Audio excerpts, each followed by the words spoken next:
A paz do Senhor, meus amados, que Deus abençoe o seu dia, que Deus abençoe a sua semana, que Deus abençoe esse mês de novembro e esse final de ano. Neste momento eu quero aqui passar para deixar uma palavra de reflexão para a sua alma, uma palavra que fala muito ao meu coração, uma palavra que alegra o meu espírito. A palavra do Senhor no livro do profeta Isaías, no capítulo 40, a partir do versículo 28, nos diz assim: Não sabeis, não ouviste, que o eterno Deus, o Senhor, o Criador dos fins da terra, nem se cansa e nem se fadiga? Não se pode esquadrilhar o seu entendimento. Faz forte ao cansado e multiplica as forças ao que não tem nenhum vigor.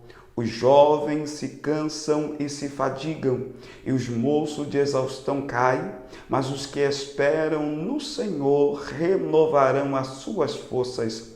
Sobem com asas como águias, correrão e não se cansarão, caminharão e não se fadigarão. Louvado seja o nome do Senhor. Que palavra maravilhosa proferida pelo profeta Isaías. Quando eu leio esta palavra e quando eu pesquiso e olho o contexto e o texto a qual nós lemos, eu vejo a história de Israel dentro de um âmbito das promessas de Deus sobre a vida de Israel. A Bíblia vai dizer, irmão, e a Bíblia diz que Deus prometera muitas coisas à nação de Israel. Israel agora vivendo debaixo da promessa, porque haja vista, irmão, que a nossa vida, ela é, irmão, fortalecida pelas promessas do Senhor. Se estamos esperando é porque Deus prometeu. Se estamos aguardando porque a promessa ainda não se cumpriu. E todos nós temos promessas do Senhor. Eu tenho promessas de Deus que já se cumpriu. Eu tenho promessas de Deus que vão se cumprir. Eu tenho promessas daquilo que Deus fará na minha vida e posso testemunhar de muitas coisas que Deus já fez na minha vida e hoje eu posso glorificar o nome do Senhor, porque Deus cumpriu algumas promessas.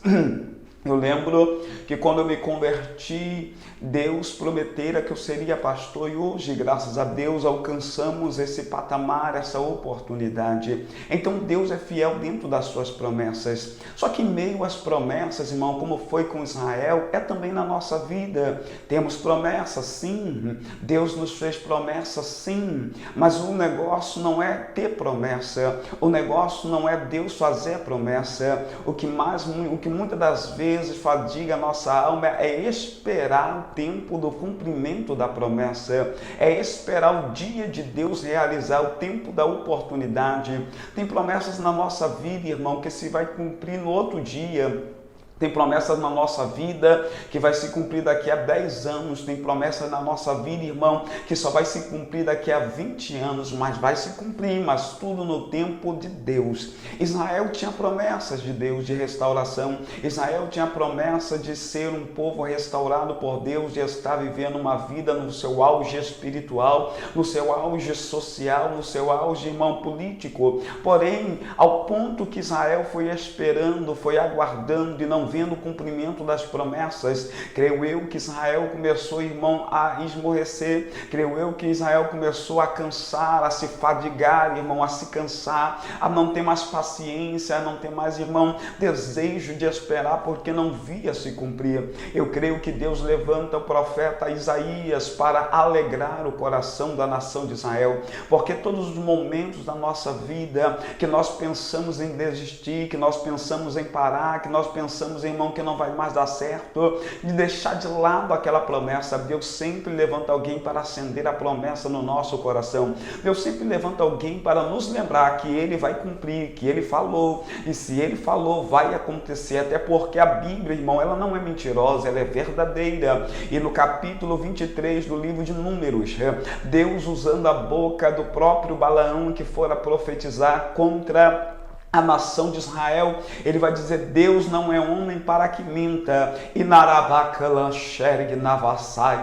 nem filho do homem para que se arrependa. Se Deus deu ordem para abençoar, quem sou eu para revogar? Irmão, se Deus falou que vai fazer na tua vida, fique tranquilo, durma em paz, descanse, espera no Senhor, vai acontecer, porque quem falou foi Deus, quem disse foi Deus. Se você tem a garantia, se você sabe, se você sentiu, se tocou na tua alma e você tem a confiança que foi Deus, não te preocupe, descansa, espera, porque vai acontecer, porque fiel é este Deus que promete.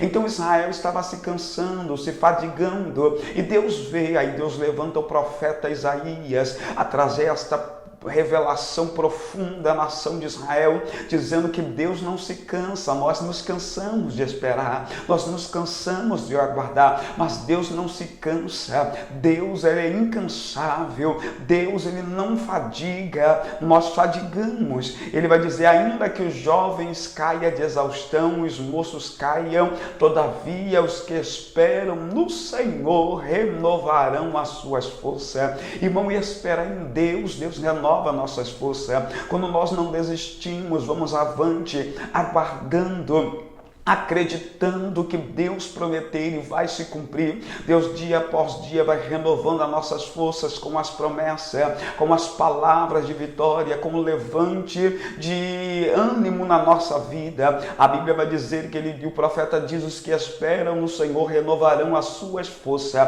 Esperar em Deus é renovo de força, irmão. Porém, o que me chama mais a atenção é que ele vai dizer: e os que esperam no Senhor renovarão as suas forças. Subirão como asas de águia, correrão e não se fadigarão, caminharão e não se cansarão. Louvado seja o nome do Senhor. O que me chama a atenção é que Isaías, ele vai pegar a águia e vai colocar dentro desta revelação. Ele vai pegar as asas da águia e vai trazer um simbolismo para a nação de Israel. E muitas das vezes nós ficamos pensando: por quê? Nada tem a ver com o texto falar da águia, nada tem a ver com o texto a asa da águia para renovo de Israel. Mas quando nós começamos a pesquisar a palavra do Senhor, irmão, a entender a revelação, porque nada que está escrito na palavra está escrito em vão, está escrito por acaso. Deus não faz acaso, Deus faz algo de propósito. Deus é um Deus de propósito. Isaías colocou ali com o propósito de simbolizar a águia com Israel, ou Israel com a águia. Mas o que tem a águia com Israel? O que tem a águia com o crente, com a minha e com a tua vida? Quando nós começamos a pesquisar o contexto e o texto e saber sobre a vida da águia, para saber o porquê Isaías ele vai encaixar a águia dentro de um simbolismo, dentro de uma tipologia. Águia, mais que uma ave, uma natureza que começa a aparecer por volta dos 3 meses de idade, quando o filhote já tem o tamanho dos pais. Já voa com independência, já tem o bico encurvado, a língua dura e forte como pedra, e os olhos de lince. Os olhos são tudo para uma águia. Seu olhar penetrante vê 8 vezes mais que o olho humano. Vê e controla tudo, porque sua cabeça gira 180 graus. Discerne o focinho de um coelho na toca ou uma gazela entre arbustos a mais de 1.600 metros de distância. Então arremete feito flecha. Visão e força. Essas são apenas 2 características que fazem da águia a espécie de vida mais longa do reino das aves. Mas tem outra característica que define ainda melhor sua longevidade: a determinação de continuar viva. Quando chega aos 40 anos, a águia está com as unhas compridas e flexíveis. O bico, antes pontiagudo, está curvo. As asas envelhecidas e pesadas. Voar torna-se difícil. E agarrar as presas, impossível. Como sobreviver se a sua natureza é a rapina? À águia só restam 2 alternativas: morrer ou enfrentar um doloroso processo de renovação. visão e força. Assim, as águias mais corajosas voam para o alto de uma montanha em busca de um local próximo a um paredão, onde nem precise voar, sem que seja presa fácil de outras aves. Começa então seu processo de renovação. Ela bate seu bico insistentemente no paredão até arrancá-lo. Nasce um novo bico. Então, ela arranca suas unhas, que também renascem. Finalmente arranca as velhas penas. 5 meses depois, está pronta para novos voos e pode viver mais 30 anos. A águia tem dentro de si o chamado do infinito. Sente os picos mais altos das montanhas. Por mais que sofra, ela nunca deixará de ouvir sua própria natureza de águia, que a leva para as alturas, para a liberdade, sempre em direção ao sol. Visão e força. Uma experiência que pode ser transportada para a nossa realidade. Muitas vezes a derrota parece bater à nossa porta. As reviravoltas do destino nos pegam de surpresa. É necessário superar os obstáculos, ter motivação, perseverar, insistir. Temos 2 atitudes: entregar os pontos ou agir como águia, buscar a melhor visão em cada situação. Voar alto, ampliar os horizontes e não ter medo de mudar o que seja necessário.